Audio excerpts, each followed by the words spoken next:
Akhi, this is going to shock you. Trust me, this is going to shock you.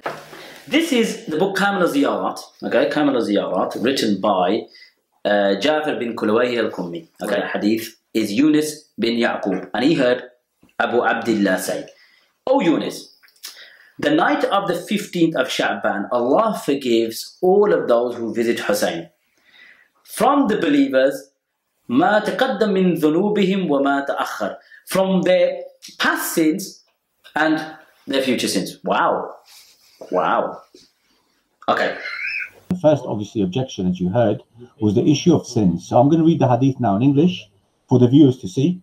Imam Sadiq alayhi salam said, "O Yunus, in the night of the mid-Shaban, Allah forgives any of the believers who visit Al-Hussain, the sins of the past and future, and it would be said to them." So as you can see, that was the first aspect, the first point he brought up. So he had an issue with this, and he said, wow. Wow. Wow. Okay. You know, he found it really problematic to believe that Allah subhanahu wa ta'ala can forgive the sins of people of the past and future. But what's unfortunate is that Bro Hajji, he's not read his own hadith books, because this particular term or such accounts can also be found in their books. So the first narration I'd like to come to is the narration mentioned in Sunnah Abu Dawud, and this hadith is found in English. It's found in the English copy, which I'm going to show you the scan in a minute.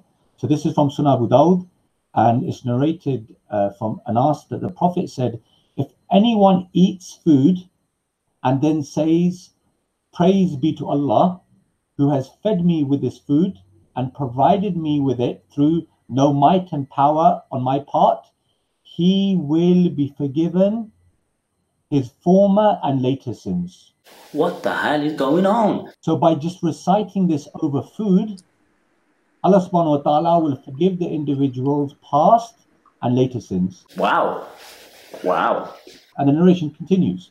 It says, "If anyone puts on a garment and says, 'Praise be to Allah, who has clothed me with this and provided me with it through no might and power on my part,' he will be forgiven for his former and later sins." Wallah al-Adim, I'm basically lost for words. And this narration... Say it, the Arabic word, so just want to emphasize on the Arabic word. The Arabic word that's used is in two places. Alhamdulillah, الذي أطعمني هذا الطعام ورزقتني من غير حول مني ولا قوة غفر له ما تقدم من ذنبه وما تأخر. So yeah, the translation is obviously the one that you mentioned, right? But the emphasis is that ما تقدم, the previous one, وما تأخر. وما تأخر. So the people that are making fun, they should read this part of the hadith too. They should read their own hadith. So Zubair Alizai had termed this hadith as Hasan. He deemed it reliable. Wow. Wow. And this is in Sunnah Abu Dawud, volume 4, page 384, 385, hadith number 4023.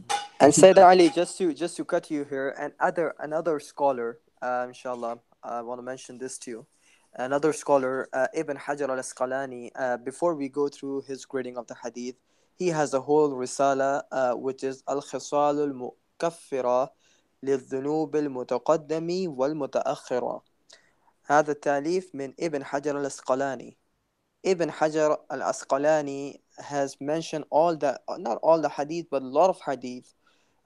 Probably whatever he has in his research, all those actions that we do that will make our previous and later sins to be forgiven.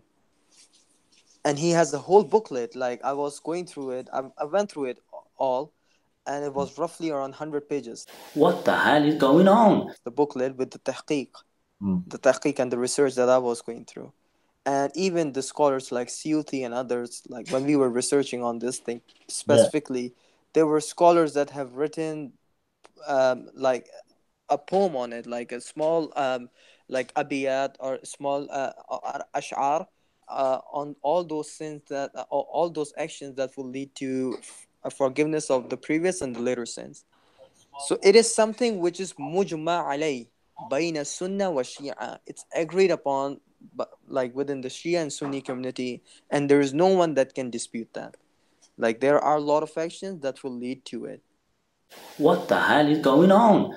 So Sayyid, can you quote Ibn Hajar's grading from this Risala, please? Yeah, Go sure. ahead. I'm gonna go further down now, and as you can see, he has deemed the narration.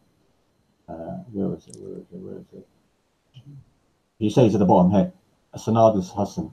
Isnaduhu Hasan, na'am. What the hell is going on? So yeah, I mean, at the end of the day, why is that so difficult to believe that if you visit the shrine of Imam Hussain, Allah subhanahu wa ta'ala can, and it's all a matter of intention, right? Let's be realistic. There are many people who perform Hajj, okay? And we know from the traditions where it mentions about the virtues of Hajj and Allah subhanahu wa ta'ala forgiving people's sins for those who sincerely perform Hajj. It's not a guarantee, of course. There's no guarantee of anything. But you have narrations in your own book about eating food and putting new clothes on. And by merely reciting these words, you're forgiven for your past and future sins. To be fair, look, at the end of the day, with the Sunni defense, there are some intelligent brothers on the channel. And were they not aware of their own hadith literature, that they've got similar traditions in their books about Allah subhanahu wa ta'ala forgiving the past and future sins? Wallah al-Adim, I'm basically lost for words.